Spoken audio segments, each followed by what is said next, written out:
Your sneakers hit the pavement before the school bell finished ringing. In 1966, your mom kept TV Guide on the counter for 15 cents flat. Number 12 was ABC's first ever color broadcast, canceled after one season because fewer than 3 in 100 homes could see the color. And number 3, the show whose fans marched on a network studio to save it, only for NBC to cancel it and watch it become the biggest science fiction franchise ever built. Subscribe so you never miss one. These are 25 TV shows American 1960s kids rushed home to watch. Number 25, Dennis the Menace. Jay North played Dennis Mitchell with wide-eyed recklessness that made every mother in America worry about her good dishes. 4 seasons on CBS from 1959, born from Hank Ketcham's comic strip. Dennis and Mr. Wilson were matched so well the show barely needed to try. Your parents laughed at Wilson. You laughed at Dennis. The show left CBS in 1963 after 4 seasons. Jay North had grown into a face that no longer fit the mischief. Solid work, honestly. Number 24, Lassie. The rough collie who played Lassie was always male, always a descendant of the original dog named Pal, and always more watchable than every human in the cast. CBS ran the show from September of 1954 through 1971. 17 seasons of your Saturday afternoon dissolving into fields and a dog who understood everything without saying a word. 4 different boys played the lead, but you were never watching for the boys. 17 seasons, and the thing it lost when it ended never quite came back. Number 23, Flipper. The whole thing was shot in the actual Florida Keys, and when Flipper leaped out of the water in the opening credits, you could smell the salt. NBC ran it from September of 1964, Saturday nights at 7:30, and the dolphin made every kid in America furious about where they did not live. Sandy and Bud Ricks had a dolphin for a best friend. What did you have? 88 episodes canceled in April of 1967. Did you ever really forgive NBC for that? Number 22, Daniel Boone. Fess Parker had already made a generation of kids lose their minds as Davy Crockett, and in September of 1964 he walked back onto the frontier and did it again. 6 seasons on NBC. Thursday nights Daniel Boone ran until 1970 as the Western genre across prime time simply exhausted itself. Your dad watched too, which somehow made it better. Long rifle, coonskin cap, the Kentucky wilderness in color. NBC cleared the whole Frontier lineup in 1970. Gone when the Frontier went. Number 21, My 3 Sons.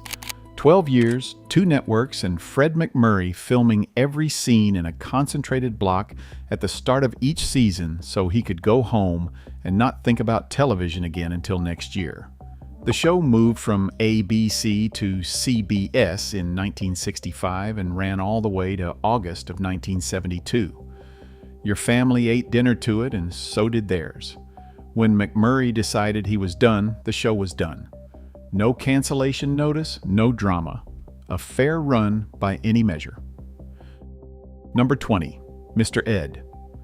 The horse only talked to Wilbur Post, and the voice belonged to former Western film star Alan Rocky Lane, whose name never once appeared in the credits. Comedian George Burns financed the original pilot for $70,000. Studebaker was the first sponsor and pulled out as it slid toward bankruptcy. A network executive canceled the show mid-season in February of 1966, calling it too bucolic, even as the ratings held. 6 seasons of evenings that felt like nothing else, and then gone. None of these shows left because the audience fell out of love. Mr. Ed was canceled while drawing solid numbers because a network executive wanted to reshape the channel's image. The Munsters was killed by a show on a different network. Gilligan's Island was canceled because a network president's wife loved a different show. Lost in Space was canceled, while the cast expected a fourth season and the scripts were being drafted. What shaped the life and death of a 1960s television show had very little to do with how many kids rushed home to watch it. It had to do with advertisers, network image concerns, and scheduling decisions made by people who watched very little of the programming. Your devotion was real. The industry around it was built to sell something else entirely. Number 19, my favorite Martian. Ray Walston's retractable antenna was the best special effect on CBS Sunday nights from 1963 to 1966. And Bill Bixby as Tim O'Hara looked like a man permanently one step from disaster. It finished number 10 in the Nielsen ratings in Season 1. By Season 3, the storylines were circling. Walston was ready to leave. CBS agreed in May of 1966, 107 episodes in. This is where television's most likable alien first lived. Did you ever figure out where his spaceship ended up? Number 18, the man from UNCLE. David McCallum's Ilya Kuryakin was dubbed the sexiest Soviet on television by Season 2, and NBC had the highest-rated spy show in America. It aired Tuesday nights beginning in September of 1964 and totaled 105 episodes before NBC canceled it midway through Season 4. When Batman succeeded in 1966, the producers turned the third season into a parody of itself. The audience walked. The fourth season tried to reverse course. Too late. The man from UNCLE tried to outdo Batman. It did not survive the attempt. Number 17, the Munsters. Herman Munster walked in platform shoes, and Fred Gwynne had graduated from Harvard. CBS premiered the show September 24, 1964, Thursday nights at 7:30, finishing the first season ranked 18th. Then Batman launched on ABC in January of 1966, scheduling its second weekly episode on Thursday nights in exactly the Munsters slot. The audiences moved. CBS canceled the show after 70 episodes in May of 1966. Butch Patrick later said that Batman just came along and took our ratings away. A direct casualty, nothing more. Number 16, the Addams Family. Vic Mizzy composed the snap-along theme, and those two finger snaps are among the most recognized sounds in American television history. ABC ran the show from September 18, 1964, starring John Astin, Carolyn Jones, and Ted Cassidy, who stood 6'9". 64 episodes, 2 seasons, all shot in black and white. Batman's vivid color arrival in early 1966 pulled audiences away from both networks. Last aired April 8, 1966. 2 finger snaps and a show that never made it to color. Number 15, Underdog. There is no need to fear, Underdog is here, always in rhyming couplets, because that was how Shoeshine Boy talked when he burst through the telephone booth. Wally Cox did the voice. NBC aired the show on Saturday mornings from October of 1964 under a General Mills sponsorship. CBS picked up the remaining run through March of 1967, 62 episodes total. When General Mills ended the sponsorship, the show ended. The cereal company paid, the cartoon ran, and that is what it was. Something worth knowing about almost every Saturday morning cartoon your 10-year-old self considered essential. Underdog was created by a General Mills advertising agency. Total Television Productions won an NBC Saturday morning slot on a brief requiring the concept to be simply super. The Bugs Bunny Show landed on ABC primetime in October of 1960 because the network's president heard WGN Chicago pulling strong ratings with Bugs Bunny cartoons and bought the entire Warner Brothers library. Rocky and His Friends existed because General Mills' advertising firm sponsored it. These were not storytellers. These were cereal manufacturers who needed access to children for 22 minutes per episode. The show was the delivery system. The sugar-coated corn puffs were the point. It is remarkable how good the delivery systems were. Number 14. Walt Disney's Wonderful World of Color. Walt Disney moved his Sunday anthology to NBC in September of 1961 because NBC was the only network broadcasting in color. Disney had been filming in color for years, so the entire back catalog could be replayed as if new. He reportedly told his team that if necessary, he would stand on his head in Macy's window to make the deal happen. Walt Disney died December 15, 1966. NBC canceled the show in 1981. What fills a Sunday night like that now? Number 13. The Bugs Bunny Show. The show hit ABC primetime October 11, 1960, because the network's president heard WGN Chicago pulling strong ratings with Bugs Bunny cartoons and bought the entire Warner Brothers library. The linking segments, written by Chuck Jones and Friz Freleng, sometimes matched the Golden Age shorts themselves. It moved to Saturday mornings in 1962, bounced between ABC and CBS, and ended in 2000 when the Looney Tunes library went to Cartoon Network, 40 years. Nobody else came close. Number 12. The Jetsons. BC's very first color broadcast launched September 23, 1962. It was a Hanna-Barbera production about a push-button family in a push-button future, and fewer than 3 in every 100 American homes could see it in color. Most watched in black and white, stripping out the entire reason the show existed. Competing against Walt Disney's Wonderful World of Color, it lasted one season of 24 episodes. Saturday morning reruns found the audience the original run never had. Your 7-year-old self deserved to see it in color. Number 11. Rocky and Bullwinkle. Jay Ward and Bill Scott built a cartoon that worked for kids and for adults who caught the Cold War satire, the puns, and the jokes about its own limited animation budget. It debuted on ABC in November of 1959, moved to NBC in September of 1961, and burned through ratings when NBC put it opposite Lassie on Sunday evenings. Canceled in the summer of 1964. One critic called it a great radio show with pictures. Hard to disagree. Number 10. Johnny Quest. Hanna-Barbera launched this on ABC Friday, prime time, in September of 1964, with production values unlike anything else in animation, realistic proportions, detailed action sequences, locations that looked like real places.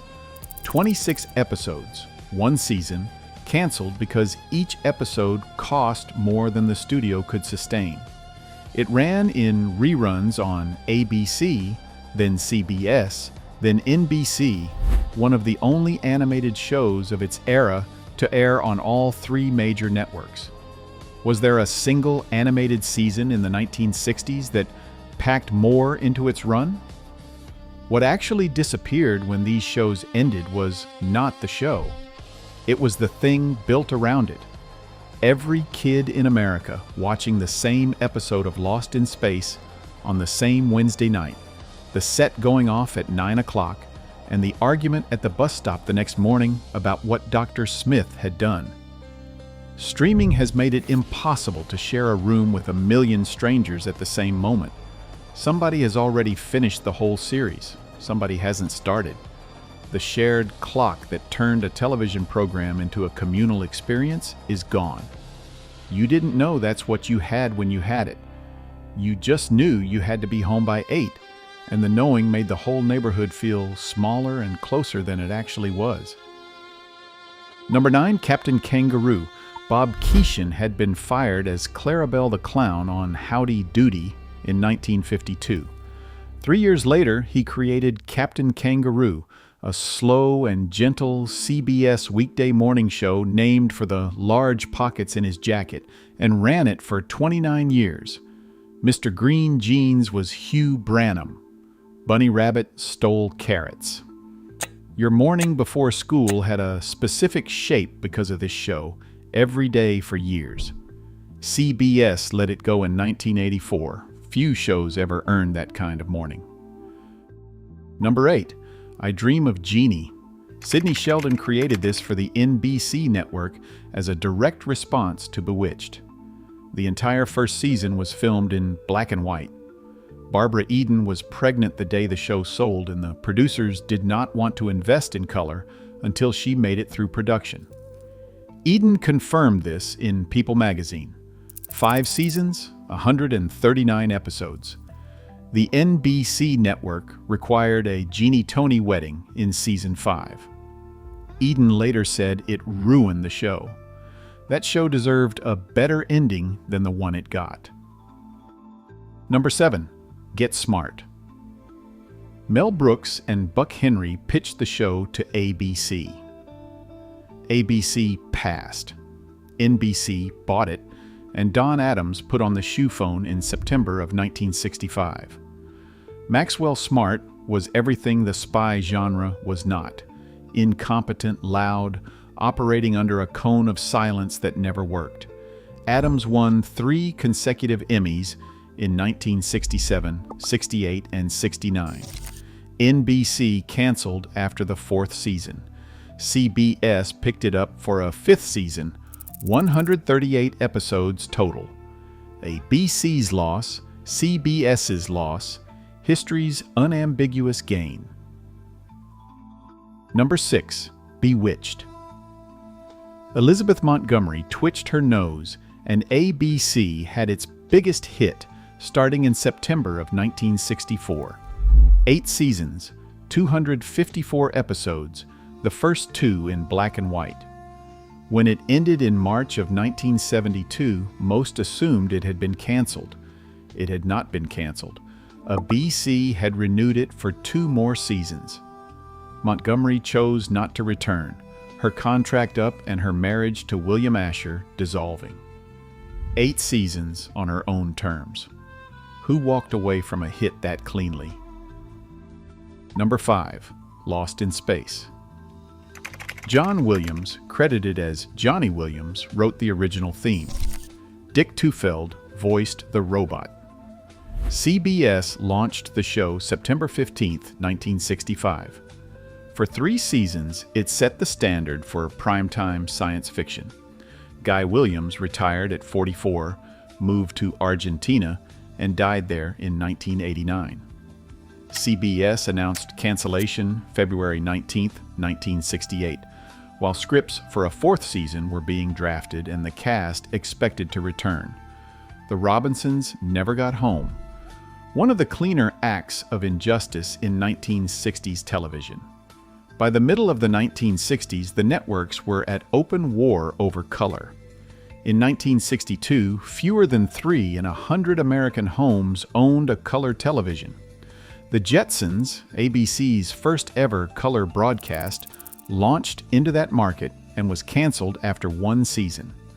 By 1966, color TV was common enough that Batman could arrive in full color and become the biggest show on television almost overnight. That same year, the black and white Addams Family and the black and white Munsters were both canceled. The Man from UNCLE had moved to color by its 2nd season. Gilligan's Island shot its first season in black and white and its later seasons in color, and lasted 3 seasons. The Munsters shot all 70 episodes in black and white and lasted 2. By 1966, making a show in black and white had become a scheduling liability, and the networks were answering that question show by show. Number 4. Gilligan's Island. Sherwood Schwartz got the renewal call for a 4th season and passed the news along. Some of them bought houses. Then CBS President Paley's wife returned from vacation and refused to let Gunsmoke be canceled. Paley moved Gunsmoke into Gilligan's Monday night slot, and canceled Gilligan instead. 3 seasons, 98 episodes, September 1964 through April 1967, canceled because a network president's wife preferred westerns. Schwartz made a second call to deliver the news, long ago and on another island entirely. Number 3. Star Trek. Gene Roddenberry launched the show on NBC on September 8, 1966, at Desilu Lucille Ball's studio. Within 2 seasons, NBC was preparing to cancel it. More than 100,000 fans wrote letters. Students at the California Institute of Technology marched on NBC's Burbank studio. NBC relented and ordered a 3rd season, then scheduled it on Friday nights at 10 o'clock, where its young audience was not home. Roddenberry stepped back. Quality fell. NBC announced cancellation on February 18, 1969. The show entered syndication, found the audience it had been waiting for, and has not stopped since. 3 seasons on NBC. Still running 60 years later. Number 2. Batman. Adam West and Burt Ward. The Batmobile, the shark repellent. A BC premiered January 12, 1966. A cliffhanger split across 2 nights with the same bat time, same bat channel sign-off your household quoted back. Producer William Dozier calibrated it to be campy for children and satirical for adults. It was timed perfectly with color television arriving in American living rooms. The Liberace episodes were the series' highest rated. By the 3rd season, the formula had worn through. A BC canceled. NBC tried to rescue it. The Batcave had been demolished, and NBC could not afford to rebuild it. Was there ever a more expensive piece of painted canvas in television history? Number 1. The Flintstones. Hanna-Barbera premiered on September 30th, 1960 on ABC, Friday nights at 8:30, and Variety called it a pen and ink disaster. The first sponsor was Winston Cigarettes, and Fred and Barney appeared in full character, smoking in the Flintstone backyard after a long day. It earned the first Emmy nomination for an animated comedy in 1961, losing to the Jack Benny program. 6 seasons and 166 episodes. The last one aired April 1st, 1966. It went into syndication and never stopped. Your parents watched it thinking it was theirs.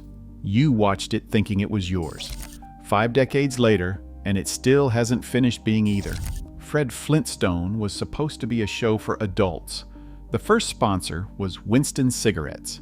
It was a domestic sitcom about a working man in a Stone Age suburb who kept getting in over his head, and Variety called it a pen and ink disaster. Your parents watched the first episodes for themselves, and then every kid in America claimed it. Friday night after Friday night, the foot-powered car and the dinosaur crane. A yabba dabba doo that meant it was 8:30 and the week was almost over. What the 1960s built on American television across all 25 shows in this countdown was a shared clock. A set of reference points every child held in common, regardless of zip code or family circumstance. You knew what Dr. Smith had done. You knew Batman's cliffhanger. You knew what Gilligan broke. The whole country was watching the same thing at the same moment, and at 9 o'clock you turned the set off, carrying those images with everyone else who had stayed up. Tell me in the comments which show had your feet hitting the pavement.